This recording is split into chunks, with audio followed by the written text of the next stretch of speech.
Halo teman-teman semua, ketemu lagi di akhir pekan ini ya. Eh, Kali ini saya mau menunjukkan sebuah buku bagus karya dari Franz Royan dan Hendy Kusmarian. Judulnya Berbisnis untuk Menang atau Tidak Berbisnis Sama Sekali. Ini buku bagus yang teman-teman bisa dapatkan tentunya di toko buku se-Indonesia, di Gramedia tentu ada ya, karena memang ini juga terbitan PT Gramedia Pustaka Utama. Bagus sekali buku ini. Inti dari buku ini adalah beberapa poin yang saya kira bisa menjadi referensi kita semua ya. Misalnya memilih bisnis yang tepat itu yang seperti apa, menciptakan ceruk pasar atau marketing churn ya, market churn itu seperti apa, lalu taktik, strategi dan metode manajerial, tentunya banyak hal-hal seputar itu. Untuk daftar isi sendiri ini cukup menarik. Dari mulai pendahuluannya dia sudah menjelaskan kenapa alasan pebisnis itu kembang kempis dalam mengembangkan bisnisnya, kemudian kendala yang biasa dipakai atau yang biasa ditemui ya, kendala yang biasa ditemui dan metode yang dipakai untuk mencapai kesuksesan dalam skala besar untuk sebuah bisnis ya. Itu ada di halaman 1 sampai halaman 7, itu membedah itu semua. Kemudian di bagian 1 dia mengoptimalkan pemikiran bisnis ya. Jadi bisnis plan itu ada di bagian 1. Bagian 2 ada memilih bisnis yang tepat, yang lebih terfokus kepada langkah demi langkah, taktik dan strateginya.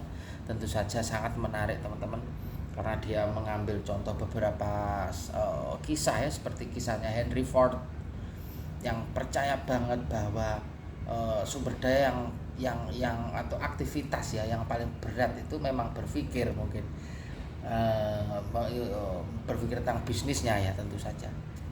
Itulah mengapa banyak orang yang tidak banyak orang yang melakukannya. Nah, itu kata si Henry Ford, because thinking or ideation itu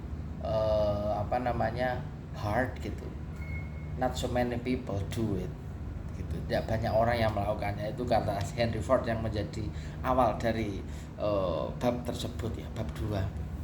Menarik sekali. Kemudian dia bilang di situ juga memonetize your power atau menguangkan kekuatan-kekuatan Anda, ini menarik, atau kelebihan Anda. Dan bagian yang ketiga ini bilang tentang sistem bisnisnya. Ini sudah lebih masuk ke teknis ya, masuk ke teknis dan formulasi seperti apa prinsip-prinsip dan juga implementasi dari sebuah sistem bisnis. Ini menarik sekali. Bahkan di halaman 166 ini dibedah juga mengenai pertimbangan outsourcing gitu ya, partnership, dan juga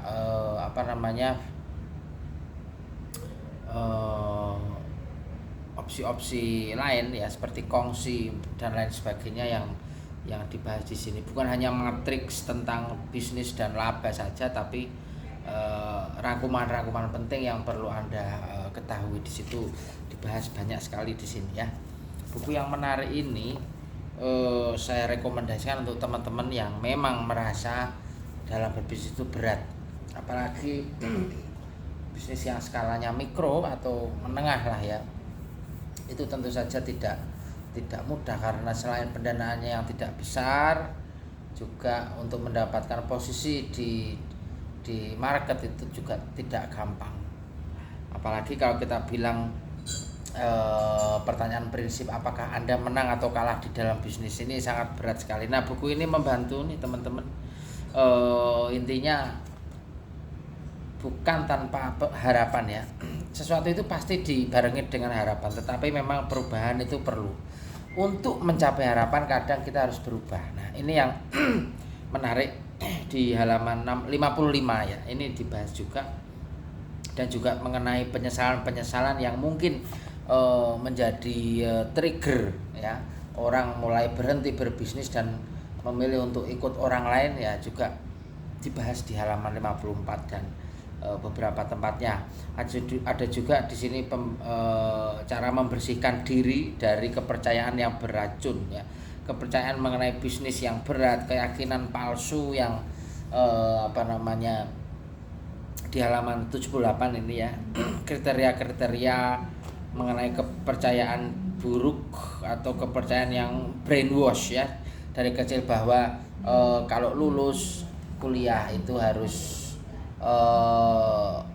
bekerja di perusahaan besar, harus memegang titel sarjana, itu harus A dan B dan seterusnya. Padahal Anda mungkin punya hak yang lain ya, seperti menjadi entrepreneur dan lain sebagainya. Nah, ini semoga buku ini bisa bermanfaat menjadi referensi Anda semua. Saya kira itu nanti silahkan kita diskusi di kolom komentar kalau memang ada yang perlu didiskusikan. Ya, saya Nedwin dari Surabaya. Sampai ketemu. Selamat berakhir pekan semuanya. Bye bye.